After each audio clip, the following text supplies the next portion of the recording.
Let's talk about whether this rally can continue. You heard what Mohammed Al-Arian had to say about what was required. He also in that interview said, frankly, he thought that the markets were overreacting on the upside, that there was downside they weren't taking into account. Where do you stand? I would agree with Mohammed. I think that the markets have gone too far and that a correction will eventually come. The real question is when and what the trigger might be. And I think that will depend to a large extent on Donald Trump actually being inaugurated and starting to provide details on some of his programs. So I think the markets have really rallied off the back of confidence fairies. And I don't tend to believe in confidence fairies, I think, unless they're backed up by macroeconomic fundamentals, which they won't be in this case. They tend to peter out.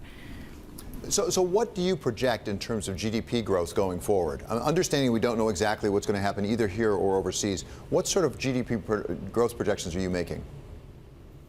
So for the U.S., we haven't actually changed our GDP growth projection for next year much at all. I don't think that many of the tax cuts or the spending programs that Trump has mentioned in the campaign, at least, will possibly come through and bite and support growth in 2017. That will start in 2018 at the earliest. So we have growth at around 2.1%. And to Mohammed's point that what we really need is a global system that's supportive to growth. He highlighted needing Germany to provide a fiscal stimulus. And on that point, I'm actually very pessimistic. I spent a lot of time talking to the German government, and they genuinely don't see why they would possibly need to provide a fiscal stimulus. In their view, their economy is doing just great, even though they're hardly growing.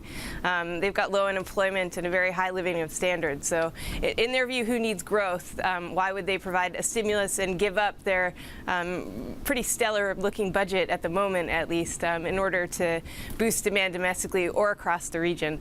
So unfortunately, that piece of the puzzle we're just not going to get. Well, let's talk about the big piece of the puzzle, which is the United States economy, Megan. The Economist in you looks at the situation currently. There's not much spare capacity.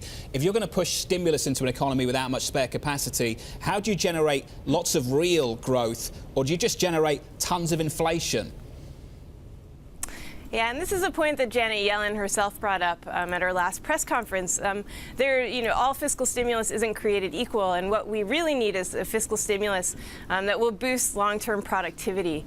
And that kind of stimulus could include infrastructure spending, but in particular, building schools and roads. And those kinds of projects, unfortunately, aren't particularly profitable. And so what we do know is that the Trump administration is hoping to provide tax credits to companies to be involved in these infrastructure programs. The problem with companies is they like to make profits, and so it's unlikely that they're actually going to want to be involved in these kinds of long-term productivity boosting projects. So I think it's more likely that we will get a fiscal stimulus that boosts growth for a little bit and boosts inflation for a little bit, but it's only going to work on the margins and be temporary. It won't be sustained. So a lot of analysts are calling the time of death for secular stagnation, and I just don't buy that argument at all. So Megan, let's get a little practical, a little concrete here. What is your view of the world and the U.S. economy tell you about where assets should be deployed at this point? Are you resisting the rotation out of debt and into equity? Are there certain sectors that you think are benefited by this slow growth model that you project?